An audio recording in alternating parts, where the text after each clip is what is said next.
Welcome, dear friends. Assalamu alaikum wa rahmatullahi wa barakatuhu. I am Asif Javed. I welcome one and all to CA Latif's Academy. Before we start today's lecture, let me congratulate one and all from the very core of my heart for the month of Ramadan. And also to my non-Muslim friends, I wish you happy Navratri. Before we start today's lecture, let me quickly tell you that what we have done yesterday. तो बच्चों आपको पता ही होगा कल हमने क्या किया था। कल मैंने आपको ब्रीफली ये बताया था कि कार्टेशियन प्रोडक्ट क्या होता है। बेसिकली कल मैंने आपको जर्नी बताई थी पूरी कि फंक्शन जो है वो किस तरह से एग्जिस्टेंस में आता है। आई मीन टू से how the function comes into existence, what's the whole journey. I actually explained each and everything in quite a bit of detail. मैंने आपको बताया था हमारे पास एक कार्टेशियन प्रोडक्ट होता है दो सेट्स का, फिर अगर हम उसका कोई भी सबसेट लेते हैं तो वो सबसेट जो है वही हमारा रिलेशन होता है ए और बी के बीच में। फिर मैंने आपको ये बताया था कि हर रिलेशन हमारे लिए इम्पॉर्टेंट नहीं होता है, बल्कि कुछ खास रिलेशंस हमारे लिए इम्पॉर्टेंट होते हैं। वो कौन से रिलेशन होते हैं जिनमें अगर हमारे पास दो सेट है ए और बी, तो ए का हर एलिमेंट बी के एक यूनिक एलिमेंट के साथ अगर अटैच हो, जिसे मैंने दो कंडीशंस की हेल्प से आपको बताया था।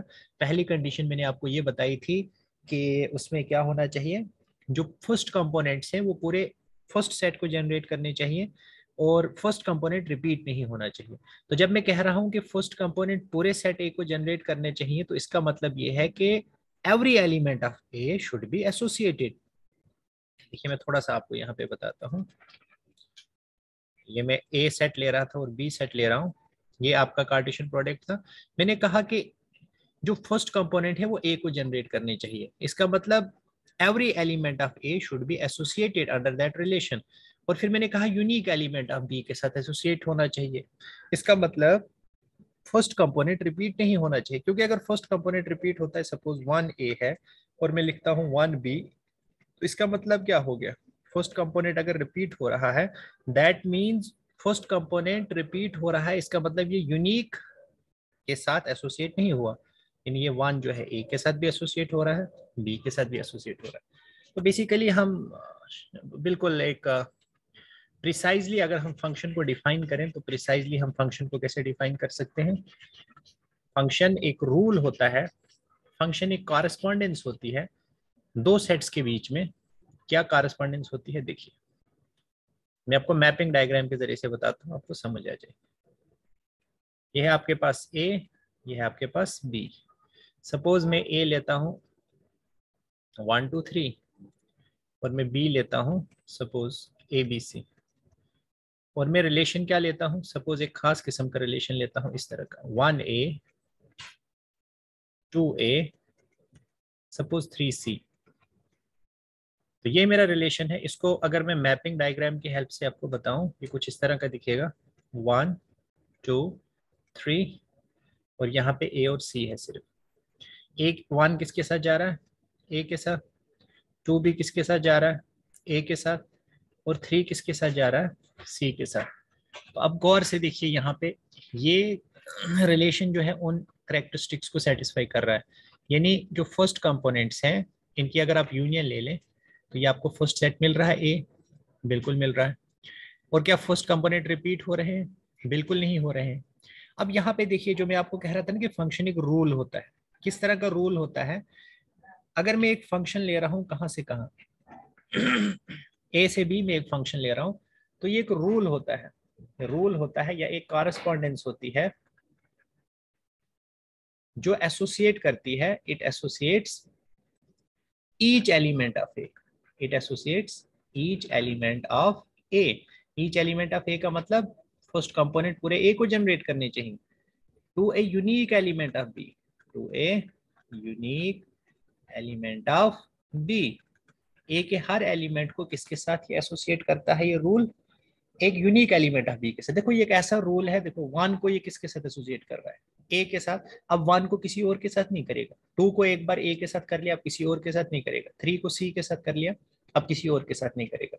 तो ये फंक्शन की डेफिनेशन बनती है, आपकी जो टिपिकल डेफिनेशन है कि एक रूल होता है, ये कॉरस्पॉन्डेंस होती है जो हर एलिमेंट ऑफ ए को, अब जो ये ए सेट होता है आपका, इसको डोमेन कहते हैं। This is called domain which associates every element of domain to a unique element of codomain. B होती है आपकी कोडोमेन। और मैं उम्मीद कर रहा था कि आपके कमेंट्स नीचे आएंगे। मैंने आपको कहा था कि इसके अंदर एक सेट होता है कोडोमेन के अंदर, जो कि इमेजेस का सेट होता है, तो उसे हम रेंज कहते हैं। उसे क्या कहते हैं? हम रेंज कहते हैं। तो रेंज बेसिकली यहाँ पे पूरी ए और सी रेंज ही आएगी इसकी, और कोडोमेन भी आपकी ए सी ही है इस केस में। अगर ऐसा होता कि यहाँ पे, सॉरी यहाँ पे ए सी नहीं है, बी भी है, बी मुझे लिखना भूल गया, बिकॉज बी में ए बी सी तीनों, लेकिन रेंज में ए और सी आएंगे सिर्फ, क्योंकि बी की कोई भी प्री इमेज आपको यहाँ पे नहीं मिल रही, ये एसोसिएट ही नहीं है। तो रेंज में कौन कौन सा आएगा? रेंज सेट आपका ए सी है। तो कोडोमेन या तो रेंज से बड़ी होती है या रेंज के बराबर हो सकती है, लेकिन रेंज कभी कोडोमेन से बड़ी नहीं हो सकती। So having discussed all this small things about function, देखो बच्चे, अब जो इंपॉर्टेंट चीज होती है मैथमेटिक्स में जो हमें काफी परेशान करती है, हमारे पास क्या दिए होते हैं? 2 सेट्स दिए होते हैं, और हमें बोला जाता है कि बोलिए इसके इन 2 सेट्स के दरमियान कितने फंक्शंस हम डिफाइन कर सकते हैं। तो आइए उसके बारे में थोड़ा सा मैं आपके साथ डिस्कस करता हूँ।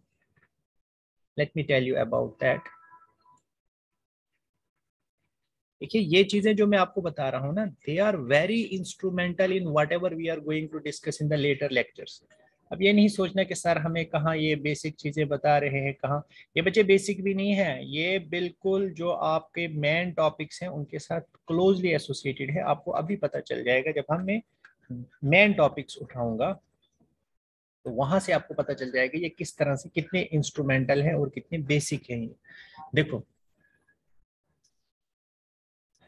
हाँ, मैं क्या कह रहा था, मैं आपको ये कह रहा था कि फंक्शन के बारे में हम डिस्कस कर रहे थे, और मैंने आपको कहा कि फंक्शन एक रूल होता है। अच्छा, अब मैंने आपको कहा कि अगर हमारे पास 2 सेट्स दिए हैं, सपोज एक सेट ए दिया है जिसमें सेट है, जिसमें एलिमेंट्स है A B C D suppose, और एक बी सेट दिया है जिसमें एलिमेंट्स है सपोज 1 2 3, और आपसे कोई क्वेश्चन पूछता है कि बोलो ए और बी के बीच में कितने फंक्शंस आप डिफाइन कर सकते हो। तो आइए हम थोड़ा सा एक प्रैक्टिकल अप्रोच लेते हैं। हम मैपिंग डायग्राम से देखने की कोशिश करेंगे कि ए और बी के बीच में कितने फंक्शंस डिफाइन किए जा सकते हैं। तो आइए देखिए बच्चों, लेट अस सी। ए में क्या है? 1 2, क्या था, A B C D, A B C D, और बी क्या है हमारे पास? 1 2 3, सपोज ये है। अब इनके बीच में हम देखना चाहते हैं कि कितने फंक्शंस।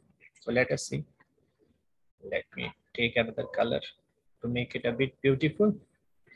ए बी सी डी।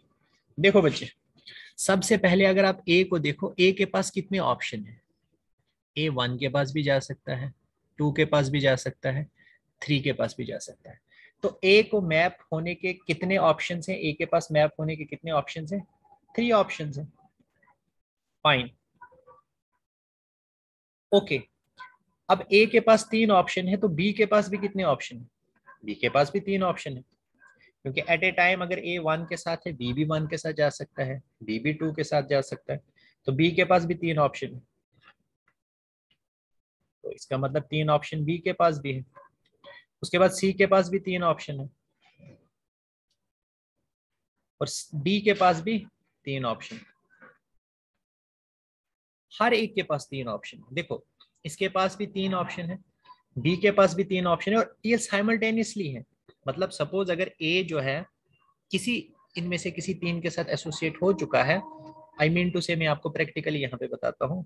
मान लीजिए मैं एक फंक्शन लेता हूँ f1, मान लेते हैं कि ए किसी भी एक के साथ एसोसिएट हो रहा है, सपोज 2 के साथ एसोसिएट हुआ है। तो अब ए के पास 3 ऑप्शन थे, ए 2 के साथ भी हो सकता था, 1 के साथ भी, 3 के साथ। सपोज ए 2 के साथ चला गया। अब बी के पास कितने ऑप्शन है? Having mapped A with any of the three. अब बी के पास फिर से तीन ऑप्शन है, ये 1 के साथ भी जा सकता है, 2 के साथ भी, 3 के साथ, सपोज ये 1 के साथ गया। अब सी के पास फिर से तीन ऑप्शन है, सपोज ये भी 1 के साथ गया। डी के पास फिर से तीन ऑप्शन है, सपोज ये 3 के साथ गया। कहने का मतलब है फंडामेंटल थ्योरम ऑफ मल्टीप्लिकेशन क्या कहती है कि अगर आपके पास हर एक के पास तीन तीन ऑप्शन है साइमल्टेनियसली, तो टोटल नंबर ऑफ वेज कितने होंगे, टोटल नंबर ऑफ तरीके कितने होंगे जिनसे हम ये फंक्शन डिफाइन कर सकते हैं। तो वो कितने होंगे, 3 × 3 × 3 × 3, दैट इज 3⁴। इसका मतलब कितने वेज से हम ये फंक्शंस डिफाइन कर सकते हैं, कितने वेज से, 3⁴ वेज से। मतलब ये जो मैंने f1 यहाँ पे डिफाइन किया है, ऐसे ही आप कितने फंक्शंस डिफाइन कर सकते हो, 81 फंक्शंस डिफाइन कर सकते हो। So that means what. अब गौर से जरा इस पैटर्न को हम पढ़ते हैं। देखिए पहले सेट में कितने एलिमेंट्स थे, नंबर ऑफ एलिमेंट्स इन ए कितने थे, गौर से देखना इन चीजों को। इसमें 4 एलिमेंट्स थे और बी में कितने एलिमेंट्स थे, 3। ओके, तो नंबर ऑफ फंक्शंस कितने हो गए, 3⁴। तो होगा हमेशा यही कि जितने आपके एलिमेंट्स बी में होंगे और जितने एलिमेंट्स ए में होंगे, अगर आप फंक्शन कहाँ से कहाँ ले रहे हो, ए से बी ले रहे हो, तो उस केस में जितने एलिमेंट्स बी में होंगे उसकी रेज टू पावर जितने एलिमेंट्स ए में होंगे। मतलब अगर बी में आपके n एलिमेंट्स हैं और ए में आपके m एलिमेंट्स हैं, तो नंबर ऑफ फंक्शंस कितने होंगे, n की पावर m। जैसे इस केस में यहाँ पे क्या था, n आपका 3 था और m आपका 4 था, तो 3⁴ हो गया। अब आप कह रहे होंगे कि सर अब कोई दूसरी एग्जांपल लीजिए, let me take another example to make it more clear.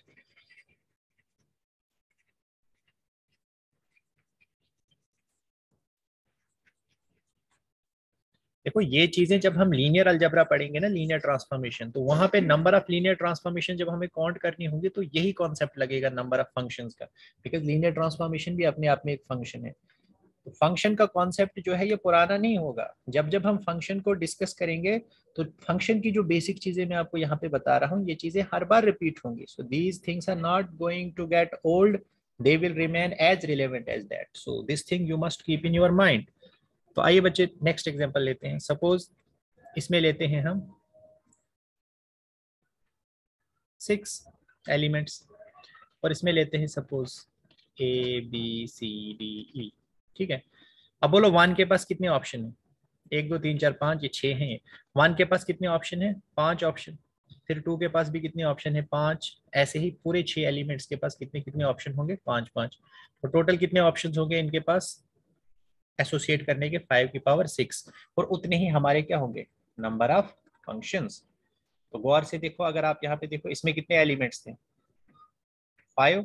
इसमें कितने एलिमेंट्स थे, 6। सिंपली आपको करना क्या है, हर बार जितने एलिमेंट्स इसमें होंगे उनकी रेज टू पावर आपने करनी है जितने एलिमेंट्स डोमेन में होंगे। जितने एलिमेंट्स कोडोमेन में होंगे उनकी रेज टू पावर जितने एलिमेंट्स किसमें होंगे, डोमेन में। ठीक है, तो अब आपको कोई भी अगर दो सेट्स दिए जाए, तो आप इजिली पता कर सकते हो कि उनके बीच में कितने फंक्शन है। तो मैं आपको एक असाइनमेंट दे रहा हूं, इसे सभी बच्चे आप करोगे। Here is the assignment, note it down.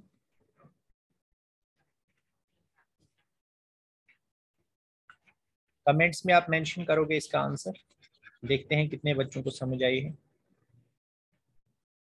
Question है बच्चे, if number of elements in set A is equal to 2021 and number of elements in B is equal to 2023, then number of functions f from a to b are, कितने होंगे, options हैं आपके पास, 2021 raise to power 2023, B option 2021 into 2023, C option 2023 raised to power 2021, and D option 2021 raised to power 4 upon 2023। Just a second, इसको cancel कीजिए इस option.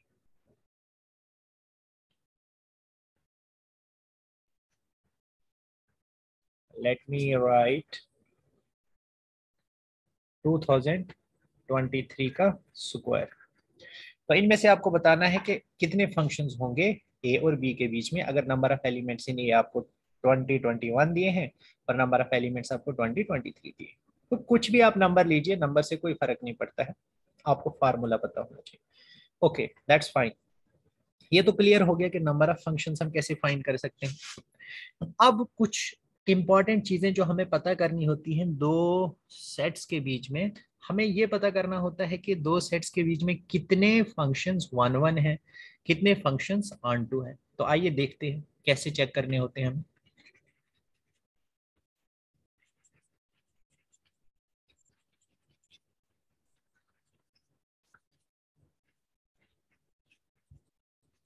Suppose मैं आपको एक क्वेश्चन देता हूं, let me give you a question that this is a set A having suppose 3 elements and मैं थोड़ा सा छोटी एग्जांपल लेता हूं ताकि आपको पहले कंफ्यूजन ना हो। Let me take simple example to make it clear to you guys. Suppose मैं ए लेता हूं 1 2 और मैं बी लेता हूं, सपोज ए बी लेता हूं, और मेरा सवाल आपसे ये है, अब आपको फंक्शंस नहीं बताने, फंक्शन तो आप फटाफट बताओगे 2 की पावर 2, इसमें कोई शक नहीं है, सिंपल सी बात है। जितने इसमें एलिमेंट्स है रेज टू पावर जितने इसमें एलिमेंट्स है तो 4 होंगे। मैं आपको फंक्शंस नहीं पूछ रहा हूँ यहाँ पे, मेरा सवाल आपसे ये है कि आप मुझे ये बताइए कि number of one one functions कितने हैं, number of one one functions कितने हैं। तो आइए देखते हैं प्रैक्टिकली इसको, क्योंकि छोटी एग्जांपल ये मतलब small, it is a small sample space so we can actually visualise all these things. गौर से देखो, इसमें 1 और 2 है, इसमें ए और बी है। बोलना बच्चे जरा, ए 1 के पास कितने वेज हैं बी के पास जाने के, 2 वेज हैं बिल्कुल। और 2 के पास कितने वेज होंगे अब ए और बी के पास जाने के, अब इसके पास एक ही वे होगा, क्यों? क्योंकि बच्चे मान लो अगर ये ए के पास चला जा चुका है तो अब 2 के पास कितने तरीके होंगे, अब 2 ए के पास नहीं जा सकता है, क्योंकि अगर 2 ए के पास जाएगा तो 1 1 नहीं होगा, तो 2 के पास एक ही तरीका होगा यहाँ जाने का।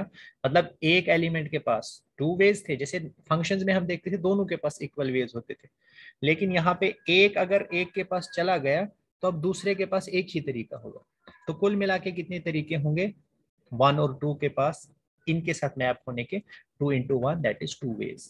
इसका मतलब 2 ही वेज से हम 1 1 फंक्शंस को जनरेट कर सकते हैं। बात समझ आई?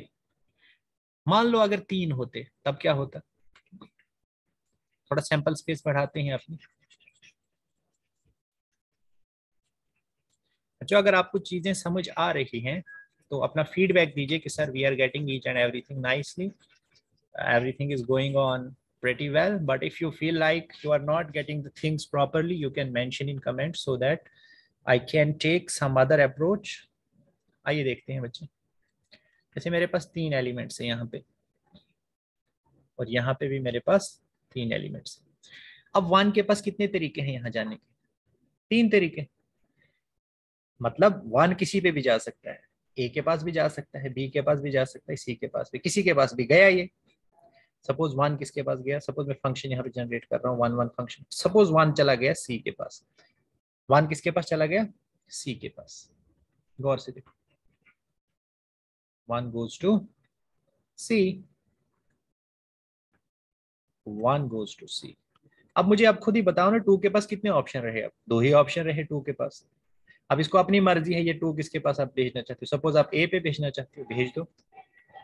अब मुझे बोलो 3 के पास कितने ऑप्शन रहे, इसके पास एक ही ऑप्शन रहा, तो कुल मिला के कितने ऑप्शन हमारे पास होंगे, 1 के पास 3, 2 के पास 2 ही बचेंगे और 3 के पास एक ही बचेगा। कुल मिला के कितने ऑप्शन हैं, 6। पता ये चला बच्चे हमें, जब दो दो एलिमेंट्स हमारे पास थे तो कितने नंबर ऑफ 1 1 फंक्शंस थे, 2। जब हमारे पास 3 3 एलिमेंट्स थे नंबर ऑफ 1 1 फंक्शंस कितने हो गए, 6। जब हम 4 4 लेंगे तब कितने हो जाएंगे, 4 into 3 into 2 into 1 that is 24। कितने हो जाएंगे, 24। तो पैटर्न क्या फॉलो हो रहा है, पैटर्न ये फॉलो हो रहा है बच्चे कि अगर ए और बी में दोनों में कितने कितने एलिमेंट्स हो, n एलिमेंट्स हो, ए में भी n एलिमेंट हो, बी में भी n एलिमेंट हो, तो ए और बी के बीच में कितने 1 1 फंक्शंस होंगे? n factorial. कितने होंगे? n factorial. देखो ना, जब 2 2 थे तो कितने थे? 2 फैक्टोरियल। जब 3 3 थे तो कितने थे? 3 फैक्टोरियल, दैट इज 6। जब 4 4 थे तो कितने थे? 4 फैक्टोरियल, दैट इज 24। तो पता चला। अब मैं एक लाइन लिखूंगा जो इस पूरे को सम अप करेगा। गौर से देखो, this is very important. This is the real taste of mathematics. Mathematics is not that you are given just a formula and you keep on using it time and again, and you say that, okay, I am doing mathematics. This is not mathematics. This is just robotic sort of exercise. Mathematics is what actually, when you do in-depth analysis of things, when you see how the things are going on, this is the real mathematics. And you will enjoy it once you do mathematics in this fashion. So, मतलब ये हुआ अब कि अगर हमारे पास if, जो मैं hash लिखता हूँ बच्चे, इसका मतलब नंबर होता है, cardinality. If number of elements in A is equal to n and number of elements in b is also equal to n, then number of इसे आप नोट डाउन कर लीजिए, number of 1 1 functions from A to B कितने होंगे? n factorial. अभी मैंने detail में आपको बताया कितने होंगे, n फैक्टोरियल। मतलब अगर 2 2 होंगे तो 2 फैक्टोरियल 1 1 फंक्शंस होंगे, अगर 3 3 होंगे तो 3 फैक्टोरियल होंगे, अगर 4 4 होंगे तो 4 फैक्टोरियल होंगे। Is that okay? ये तो ठीक है। ओके सर, इसमें कोई प्रॉब्लम नहीं है। लेकिन आप बच्चे मुझसे सवाल कर सकते हो कि सर ओके, ये तो आपने वो वाला केस बताया जब number of elements in domain और कोडोमेन सेम है, लेकिन जरूरी थोड़े ना है ऐसा होगा। ऐसा भी तो हो सकता है कि नंबर ऑफ एलिमेंट्स ए और बी में डिफरेंट होंगे, तब हम कैसे निकाल सकते हैं नंबर ऑफ 1 1 फंक्शन? तो आइए देखते हैं उसको भी। अभी हमने कौन सा केस किया है? 3 3 केसेस करेंगे हम, 1 1 के लिए भी और 1 2 के लिए भी। सबसे पहले हम 1 1 को डिस्कस करते हैं। पहला हमने केस क्या किया? If number of elements in A is equal to number of elements in B. दूसरा केस हम लेते हैं, if number of elements in A is greater than number of elements in B. ठीक है बच्चे, मान लेते हैं number of elements in A m है और number of elements in B जो है वो n है, मतलब m is greater than n। इस केस में क्या होगा? सपोज मैं कौन सा केस ले रहा हूँ, सपोज यहाँ पे 1 2 3 है और यहाँ पे सपोज a और b सिर्फ 2 ही एलिमेंट्स, ये आपका a है, ये आपका b। तो कितने 1 1 फंक्शन होंगे? देखो ना बच्चे, 1 को आप कहाँ भेज दोगे? a पे भेज दोगे सपोज। 2 को कहाँ भेज दोगे? अब a पे तो नहीं भेज सकते, तो b पे। तो 3 को कहाँ भेजोगे? अपने घर भेजोगे, कहाँ भेजोगे? 3 को आप कहीं भेज ही नहीं सकते। कहने का मतलब है ये फंक्शन ही नहीं बनेगा, क्योंकि फंक्शन होने के लिए तो ए का हर एलिमेंट कंज्यूम होना चाहिए ना, और वो किसी न किसी के साथ यूनिक के साथ एसोसिएट होना चाहिए, लेकिन यहाँ पे 3 कंज्यूम ही नहीं हो रहा है। इसका मतलब ये फंक्शन ही नहीं बन रहा है। कहने का मतलब ये है कि जब number of elements in A greater than होते हैं number of element in B, तब कोई भी 1 1 फंक्शन हमें नहीं मिलेगा। तो याद रखना है आपको बच्चों, याद क्या रखना है आपको कि अगर number of elements in A क्या हो, स्ट्रिक्टली ग्रेटर देन हो number of elements in B, तो उस केस में आपको कोई भी 1 1 फंक्शन नहीं मिलेगा। अब एग्जामिनर आपके साथ क्या शरारत कर सकता है? वो आपको ना पकाने के लिए क्या करेगा, ये आपको number of elements in A दे देगा वो 2022, और number of elements in B दे देगा आपको 2021।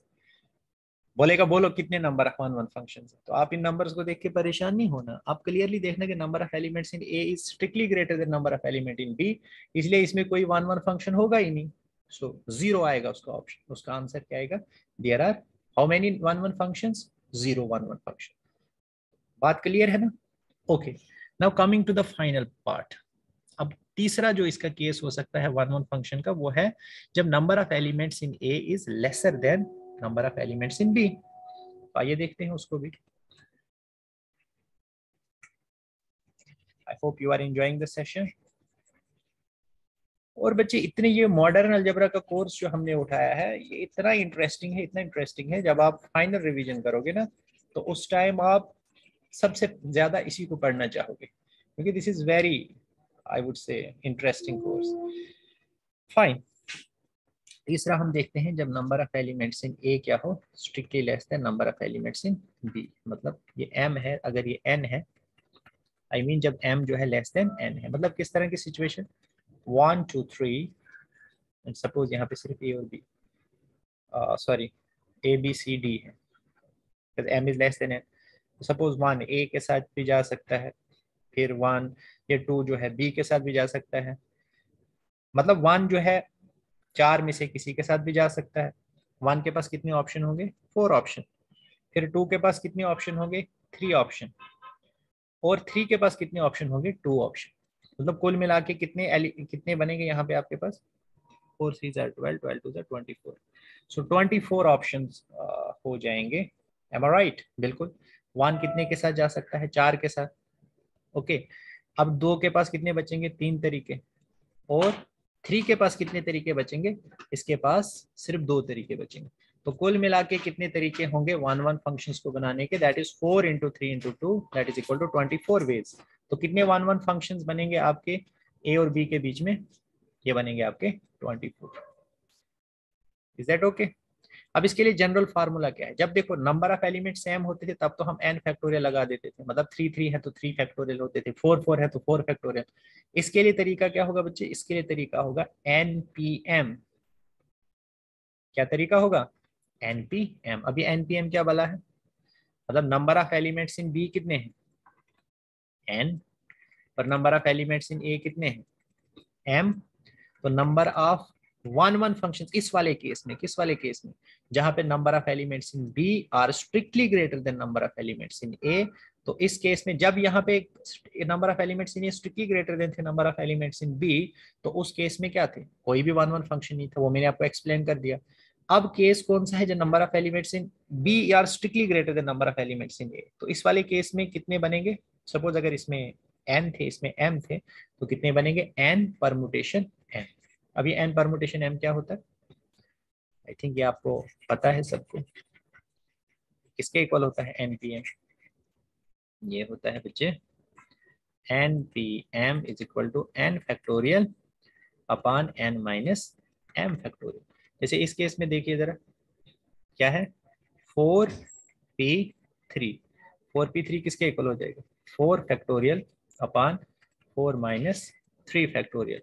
This is 4 factorial upon 1 factorial, और 4 फैक्टोरियल 24 होता है, और 1 factorial 1, so that is equal to 24। तो 24 ही आया था ना यहाँ पे, तो इसलिए यहाँ से यहाँ कितने 1 1 फंक्शंस होंगे, 24 होंगे। बात समझ आई? और कोई एग्जांपल ले लीजिए।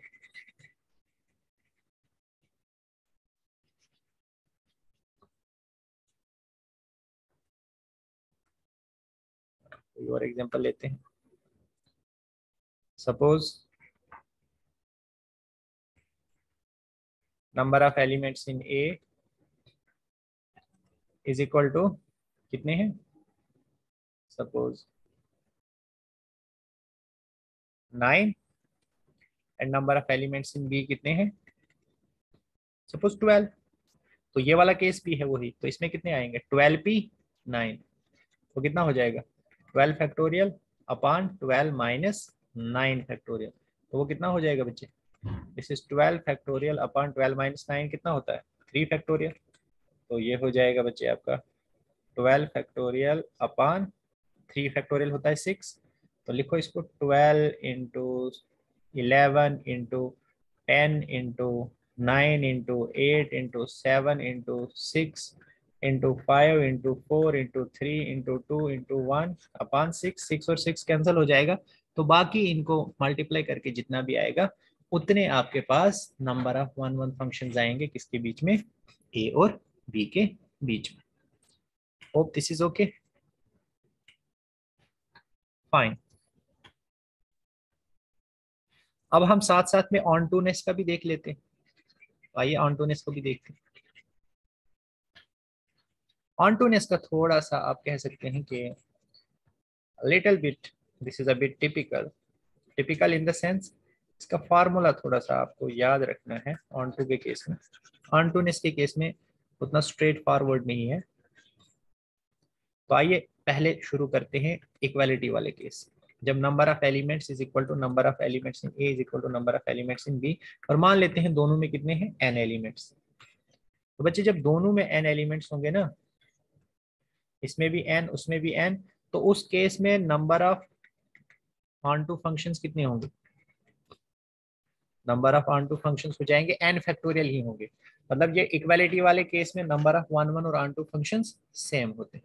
कहने का मतलब है सपोज यहाँ पे 1 2 3 है और यहाँ पे ए बी सी है, इसमें भी 3 है उसमें भी 3 है, तो number of onto functions इस केस में भी कितने होंगे 3 फैक्टोरियल। तो इक्वालिटी वाला केस जो है वो वन वन और ऑन टूनेस का ओवरलैप करता है। अब रहा केस इनइक्वालिटी वाला। इनइक्वालिटी वाले दो केसेस हैं, एक तो ट्रिवियल है, एक नॉन ट्रिवियल है। जो नॉन ट्रिवियल है उसको हम थोड़ा सा डिस्कस करेंगे। दूसरा केस लेते हैं हम कि जब number of elements in A जो है वो क्या हो जाए,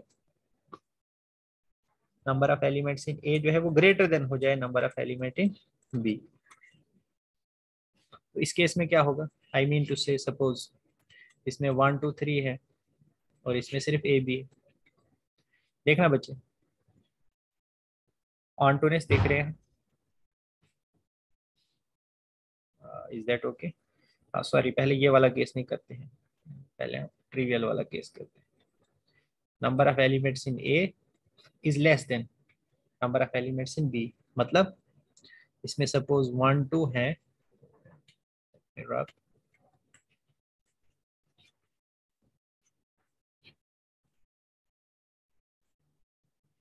सपोज ये आपका ए है, ये आपका बी है, इसमें 1 2 है और इसमें ए बी सी डी है, तो कितने ऑन टू होंगे? देखना बच्चे गौर से, 1 किसके साथ चला जाएगा, इसी ए के साथ चला जाएगा। अब जो ये 2 है, ये 2 जो है, क्योंकि ये ऑन टू फंक्शन है, तो ऑन टू ये 2 जो है ये किसके साथ जा सकता है, ये इनमें से तीनों के साथ तो नहीं जाएगा, ये किसी एक के साथ जा सकता है। सपोज ये डी के साथ जाएगा, या सपोज अगर सी के साथ जाता तो बी और डी बच जाते, डी के साथ गया तो बी और सी बच गए, अगर बी के साथ जाता तो सी और डी बच जाते। तो ऑन टू नेस की डेफिनेशन ही यही होती है कि कोडोमेन का कोई एलिमेंट बचना नहीं चाहिए, बल्कि वो रेंज का पार्ट बन जाना चाहिए। लेकिन जब number of elements in A strictly lesser than होते हैं number of elements in B, तो वो कंडीशन सेटिस्फाई नहीं होती है। मतलब कुछ एलिमेंट्स हमें बी में ऐसे बच जाते हैं जिनकी हमें कोई भी प्री इमेज नहीं मिलती। इसका मतलब ऐसे केस में हमें नो वन वन फंक्शन, हमें कोई भी वन वन फंक्शन कभी नहीं मिलेगा। देखो ना, आप वन को किसी के साथ भी भेज दो तो आपके पास कोई ऑप्शन ही नहीं है, टू को आपको तीन में से किसी एक के साथ भेजना पड़ेगा। सपोज अगर डी के साथ भेजते हो तब भी बी सी बच जाते हैं, बी के साथ भेजते हो तो सी डी बच जाते हैं, डी के साथ भेजते हो तो बी सी बच जाता है। इसका मतलब कोई भी onto function, sorry this is not one one, कोई भी ऑन टू फंक्शन जो है वो पॉसिबल नहीं है। तो इस वाले केस में आपके पास कोई भी ऑन टू फंक्शन पॉसिबल नहीं है। अब हमारे पास बचता है एक केस, कौन सा case, number of elements in A is greater than number of elements in B. तो इसमें कितने होते हैं, ये थोड़ा सा टिपिकल केस है, तो ये हम आज के लेक्चर में नहीं करेंगे। आज के लेक्चर में हम यहीं तक रखते हैं। तो उम्मीद करता हूं कि आप बच्चों को पता चला होगा कि दो जो आपके पास सेट्स होते हैं उनके बीच में, मैं थोड़ा क्विकली रिवाइज करता हूं जो हमने पढ़ा। Let me revise quickly what we have done so far.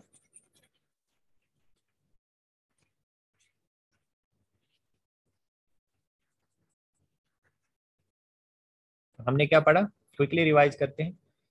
If number of element in A is equal to m and number of elements in B is equal to n, then number of functions मतलब total functions f from A to B are how many, n की power m।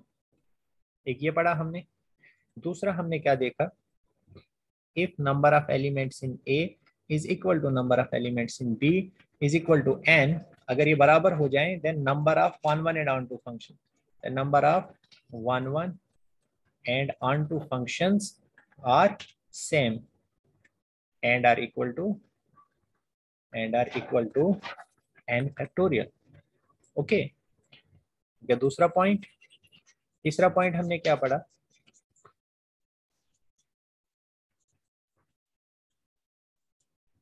तीसरा point हमने ये पढ़ा कि if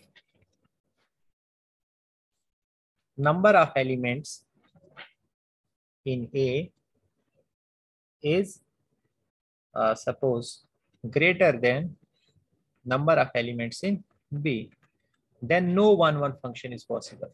Then no 1-1 function f from A to B is possible. क्योंकि अगर हम डिफरेंट को डिफरेंट पे भी भेज देंगे, am I right? Sorry, उल्टा मैंने बताया. If number of elements in A is lesser than number of elements in B, क्योंकि उसमें अगर हम डिफरेंट को डिफरेंट पे भी भेज देंगे, I was I think right. Just a second. कौन सा केस था ये? सपोज ये A है, ये B है, this is 1 2 3, this is A B. Yes, ये वाला केस है. तो नंबर ऑफ एलिमेंट्स जो है वो ग्रेटर देन हो नंबर ऑफ एलिमेंट्स. तो 1 को अगर A पे भेज देते हैं, 3 को B पे, तब भी 2 बच जाएगा. 2 को B पे भेज देते हैं तो 3 बच जाएगा. तो इस केस में कोई भी 1-1 फंक्शन पॉसिबल नहीं होगा. लेकिन दूसरी तरफ चौथा पॉइंट हमने ये पढ़ा कि अगर इसका उल्टा हो, यानी number of elements in A जो है वो लेसर देन हो number of elements in B, I mean अगर ये सपोज m है और ये n है, तो कितने नंबर ऑफ 1-1 फंक्शंस होंगे? वो होंगे आपके n परमुटेशन m. और उसके हमने एग्जांपल्स भी देख ली. इसी तरह से बच्चों मैंने आपको बताया कि अगर number of elements in a जो हैं वो लेसर देन हो जाए, किससे? लेसर देन हो जाए number of elements in b. मतलब किस तरह की सिचुएशन? 1 2 A B C. तो अगर डिफरेंट ये दोनों एलिमेंट्स जो हैं डिफरेंट डिफरेंट के साथ भी जुड़ जाएं, तब भी कोई ना कोई एलिमेंट यहाँ बचेगा जिसकी कोई प्री इमेज नहीं होगी. कहने का मतलब यह है कि उस केस में कोई भी ऑन टू फंक्शन नहीं मिलेगा. तो इस पॉइंट में हमने यही देखा कि नंबर ऑफ एलिमेंट्स अगर लेसर देन हो number of elements in B, then no onto function is possible. अब हम फाइनल केस नेक्स्ट लेक्चर में करेंगे. वो थोड़ा सा टिपिकल है, यानी नंबर ऑफ एलिमेंट्स ए में अगर ग्रेटर देन हो number of elements in B, तो उस केस में आई मीन टू से जब m जो है ग्रेटर देन n होता है, तो उस केस में कितने ऑन टू फंक्शंस होंगे? This is. और ये क्वेश्चन जो है, इस तरह के क्वेश्चन जो है, ये जो केस मुझे अभी डिस्कस करना है, ये नेट में भी ये क्वेश्चन आ चुका है, CSIR नेट में पार्ट सी में. तो ये पार्ट सी में नहीं, पार्ट बी में ये क्वेश्चन आया है. वो मैं आपको दिखाऊंगा कहाँ से ये क्वेश्चन आया है. तो आज के लिए इतना ही रखते हैं. उम्मीद करता हूँ कि आपने एंजॉय किया होगा सेशन. अपना फीडबैक और कमेंट्स ज़रूर मेंशन किया कीजिए. और अगर आपको वीडियो अच्छा लगा हो तो वीडियो को लाइक कीजिए, चैनल को सब्सक्राइब कीजिए और अपने फ्रेंड्स के साथ भी शेयर कीजिए. So this is all I have from today's lecture. Thank you so much.